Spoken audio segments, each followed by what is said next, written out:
भगवान शिव ने पार्वती जी की मगरमच्छ बनकर क्यों ली परीक्षा, पढ़े ये पौराणिक कथा। भगवान शिव ने पार्वती जी की मगरमच्छ बनकर क्यों ली परीक्षा, पढ़े ये पौराणिक कथा।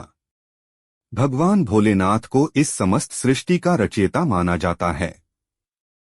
उनका आदि है ना ही अंत है। पौराणिक कथाओं के अनुसार भगवान शिव का विवाह पार्वती जी के साथ हुआ था। इस विवाह के लिए पार्वती जी को सैकड़ों वर्षों तक कठोर तपस्या भी करनी पड़ी थी।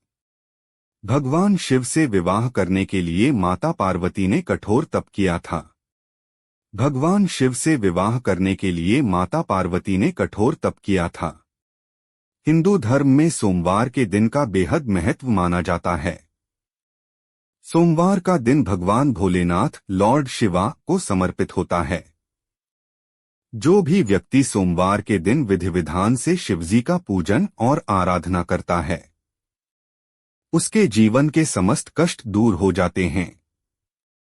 इसके साथ ही जीवन में सुख एवं समृद्धि का वास हो जाता है। भगवान भोलेनाथ को बेहद जल्दी प्रसन्न होने वाला देवता भी माना जाता है। भोलेनाथ का विवाह पार्वती जी के साथ हुआ था। इसके लिए पार्वती जी ने सैकड़ों वर्षों तक कठिन तप किया था। तप के बाद एक वक्त ऐसा भी आया था जब पार्वती जी को भगवान शिव की परीक्षा का सामना करना पड़ा था। आइए जानते हैं ये पौराणिक कथा। शिव जी ने ली इस तरह परीक्षा। पौराणिक कथाओं के अनुसार माता पार्वती ने भगवान शिव को अपने पति के रूप में पाने के लिए सैकड़ों वर्षों तक कठोर तप किया था। उनकी तपस्या को देखकर देवताओं ने शिवजी से देवी पार्वती की मनोकामना पूरी करने की प्रार्थना की थी। इसके बाद भोलेनाथ ने सप्तर्षियों को पार्वती जी की परीक्षा लेने के लिए भेजा। इस परीक्षा के दौरान सप्तर्षियों ने शिवजी के ढेरों अवगुणों को बताते हुए माता पार्वती से शिव जी से विवाह न करने का कहा, लेकिन पार्वती जी अपने निर्णय से टस से मस नहीं हुई। इस पर खुद भोलेनाथ ने माता पार्वती की परीक्षा लेने का निर्णय। माता पार्वती के तप से प्रसन्न होकर शंकर जी उनके सामने प्रकट हुए और उन्हें वरदान देकर अंतर्ध्यान हो गए।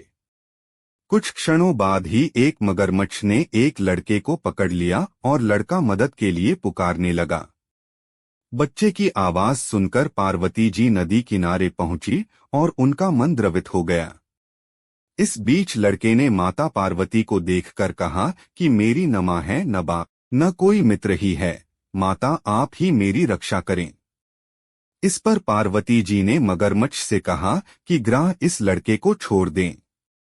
इस पर मगरमच्छ ने कहा कि दिन के छठे पहर जो मुझे मिलता है उसे आहार बनाना मेरा नियम है।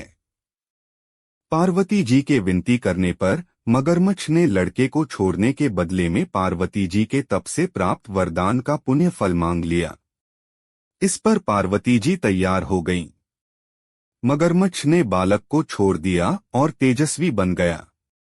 अपने तप का फलदान करने के बाद पार्वती जी ने बालक को बचा लिया और एक बार फिर भोलेनाथ को प्रसन्न करने के लिए तप करने बैठ गईं। इस पर भोलेनाथ दोबारा प्रकट हुए और पूछा कि तुम अब क्यों तप कर रही हो, मैंने तुम्हें पहले ही मनमांगा दान दे दिया है। इस पर पार्वती जी ने अपने तप का फल दान करने की बात कही। इस पर शिवजी प्रसन्न होकर बोले, मगरमच्छ और लड़के दोनों के स्वरूप में मैं ही था।